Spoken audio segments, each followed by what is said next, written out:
इंसाफ कितनी देर में मिल जाता है? हफ्ते, महीने या फिर साल में?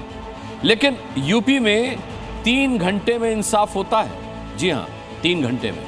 यूपी के अपराधी योगी फोर्स से तो घबराते हैं क्योंकि योगी राज में इंसाफ ऑन द स्पॉट होता है। लेकिन अब दिल्ली के अपराधियों की जड़ भी योगी उखाड़ने लगे हैं। कैसे? इस रिपोर्ट में देखिए। कहीं छिनैती या लूट की घटना घटित हो गई तो कुछ ही घंटों में अपराधी जेल के शिकंजों में होता है। आपकी टीवी स्क्रीन पर 2 तस्वीरें, लेकिन तस्वीर में शख्स एक ही है। आरोपी का नाम है रेहान अंसारी।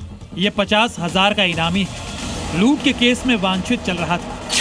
दिल्ली समेत पश्चिमी यूपी में इसका आतंक फैला था, लेकिन बीती रात दिल्ली के रहने वाले इस कुख्यात इनामी बदमाश का यूपी पुलिस ने एनकाउंटर कर दिया।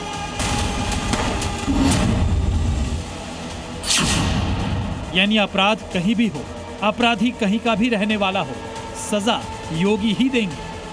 अगर किसी गुंडे ने कुछ दुस्साहस किया तो उस गुंडे के लिए अगले चौराहे पर यमराज उसका टिकट काटने के लिए जरूर बैठा होगा। यूपी को अपराध मुक्त कराने की दिशा में योगी फोर्स एक्टिव मोड में काम कर रही है। आरोपी रेहान को भी यूपी पुलिस ने लूट की घटना के 3 घंटे के अंदर ही मार गिराया। एनकाउंटर स्पॉट की ये तस्वीरें बता रही हैं कि मुठभेड़ कितनी खतरनाक रही होगी।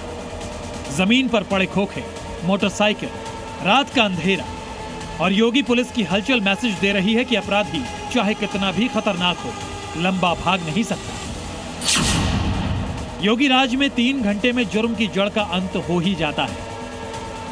आदर्श मंडी थाना और कोतवाली पुलिस ने संयुक्त कार्रवाई करते हुए एक दिल्ली के 50,000 के इनामी बदमाश को मार गिरा। ये आप देख सकते हैं कि तस्वीरों में जिस तरीके से ये मार्क किया हुआ है, ये उनके हथियार और जो उनसे माल बरामद हुआ है, 90 मुकदमे दर्ज बताए जा रहे हैं। मुठभेड़ से 3 घंटे पहले रेहान ने अपने साथी के साथ मिलकर लूट की वारदात को अंजाम दिया था। रेहान ने एक युवक से नकदी और मोबाइल फोन लूट लिए थे। इसके बाद योगी फोर्स ने पूरे शामली में चेकिंग अभियान चलाया। रात 12:30 बजे दोनों बदमाशों को घेर लिया गया। पुलिस ने सरेंडर करने को कहा, लेकिन आरोपियों ने फायरिंग कर दी। इसके बाद योगी फोर्स के जवानों ने जवाबी फायरिंग शुरू की। इस दौरान रेहान को गोली लग गई और वो जमीन पर गिर पड़ा और उसका साथी अंधेरे का फायदा उठाकर भागने लगा। घायल बदमाश के पास से उसकी मोटरसाइकिल लूट के, दोनों मोबाइल लूट के, गहने, अंगूठी और उसके पास से करीब 2 पिस्टल बरामद हुई है। उनमें एक पिस्टल जो है बरेटा मेड इन इटली की है और एक कंट्री मेड यहाँ इंडियन पिस्टल। यूपी में बीते 48 घंटे में ये दूसरा एनकाउंटर है। रेहान से पहले 3 फरवरी की रात को यूपी एसटीएफ ने वाराणसी में 1 लाख के इनामी शूटर बनारसी यादव को मार गिराया था।